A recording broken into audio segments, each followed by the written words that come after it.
Bonjour chers élèves, la capsule vidéo d'aujourd'hui s'adresse aux élèves des classes de première C et D.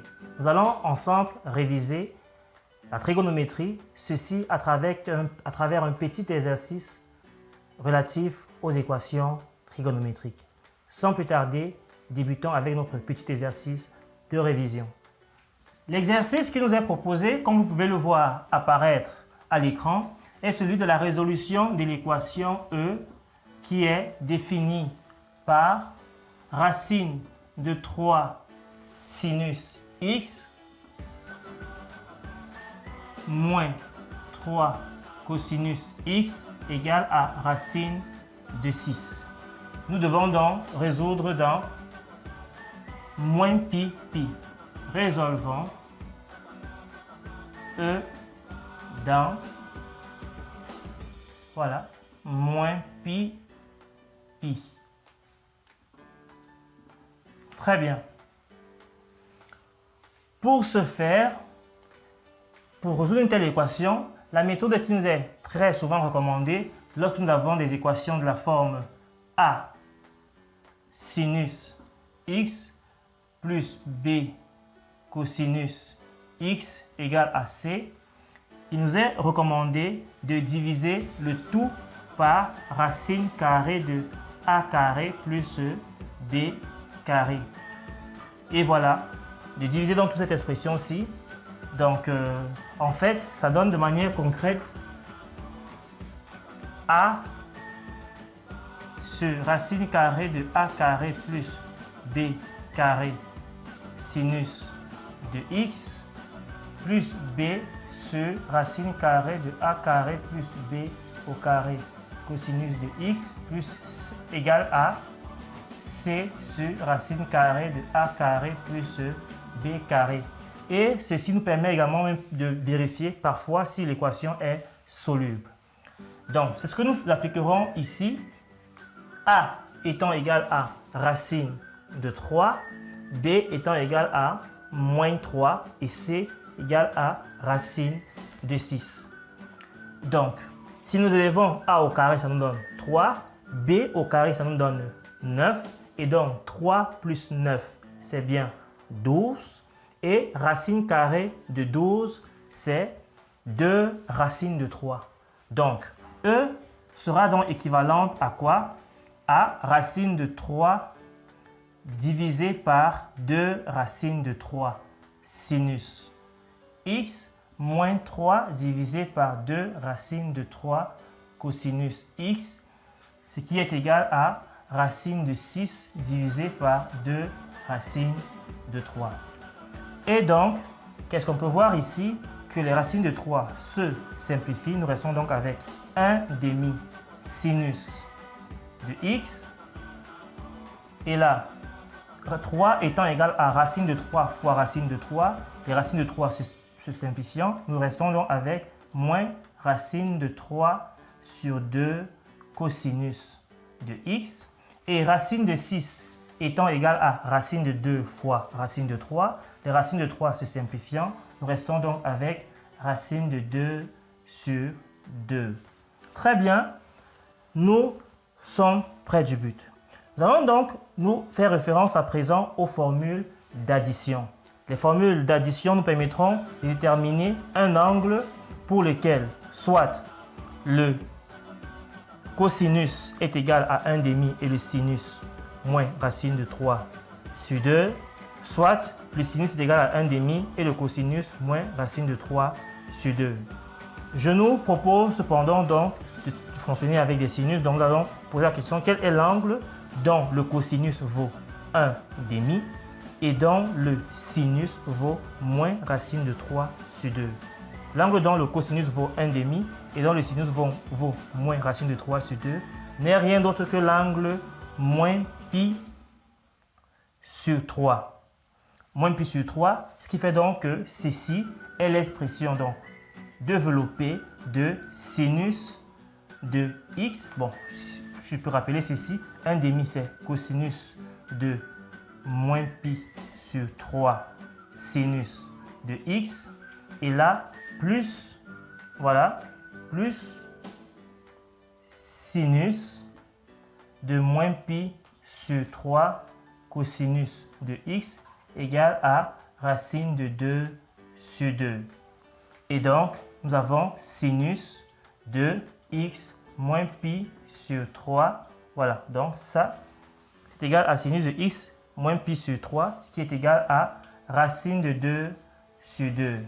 Or, nous savons que racine de 2 sur 2, ce n'est rien d'autre que le sinus de pi sur 4, ce qui veut donc dire que, d'où sinus de x moins pi sur 3 est égal à sinus de pi sur 4. Et là, nous allons donc à présent faire référence aux autres formules qui nous ont été données en cours et relatives donc à la résolution des équations avec le sinus. Voilà. Pour rappel, nous savons que si sinus de x est égal à sinus de a, alors x est égal à a plus 2k pi, ou x est égal à pi moins a plus 2k pi, voilà, k étant un entier relatif. Et donc, si nous revenons à notre cas d'espèce, le rôle de x est joué ici par x moins pi sur 3 et le rôle de a est joué par pi sur 4.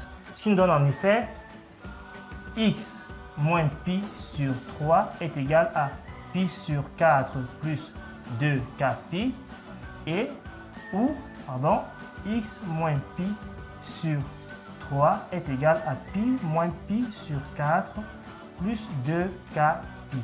Voilà, k étant un entier relatif.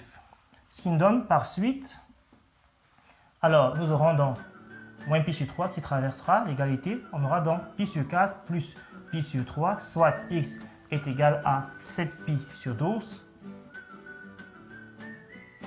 plus 2k pi, ou x est égal à, alors pi moins pi sur 4, ça nous donne 3pi sur 4. 3pi sur 4 plus pi sur 3, alors ça nous donne voilà, 3pi sur 4 plus pi sur 3, ça nous donne 10, non pas 10, 3pi sur 4 plus pi sur 3, on aura 9 plus 4, soit 13pi sur 12, voilà, plus 2k pi, k appartenant à z.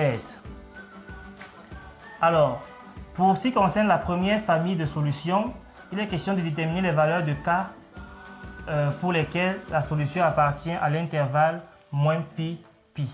Alors, pour 7pi sur 12 plus 2k pi, compris entre moins pi et pi, voilà, si je simplifie le tout par pi, j'obtiens en fait moins 1 inférieur à 7 douzièmes plus 2k qui est inférieur à 1. Et si je soustrais 7 douzièmes à chacun, qu'est-ce que j'obtiens? Moins 1 moins 7 douzièmes, ça nous donnera moins 19. Moins 19 douzièmes inférieur à 2k qui est inférieur à, nous aurons 5 douzièmes. Et si je divise le tout par 2, j'obtiens donc moins 19 24e inférieur à k qui est inférieur à 5 24e. Alors, le seul entier relatif compris entre moins 19 24e et 5 24e, c'est k égale à 0. Et pour k égale à 0, on a donc la solution tout simplement 7 douzièmes. Cependant, pour ce qui concerne les valeurs de k pour lesquelles la famille de solutions 13pi sur 12 plus 2k pi appartient à moins pi, pi, donc voilà, on va déterminer cela. On aura donc 13pi sur 12 plus 2k pi compris entre moins pi et pi. En simplifiant une fois de plus par pi, on obtient moins 1 inférieur à 13 douzièmes plus 2k inférieur à 1. Je soustrais partout par 13 douzièmes. Qu'est-ce que j'obtiens? J'obtiens en fait moins 25 douzièmes. Voilà, moins 25 douzièmes inférieur à 2k qui est inférieur à moins 1 sur 12. Et en divisant le tout par 2, on obtient moins 25 sur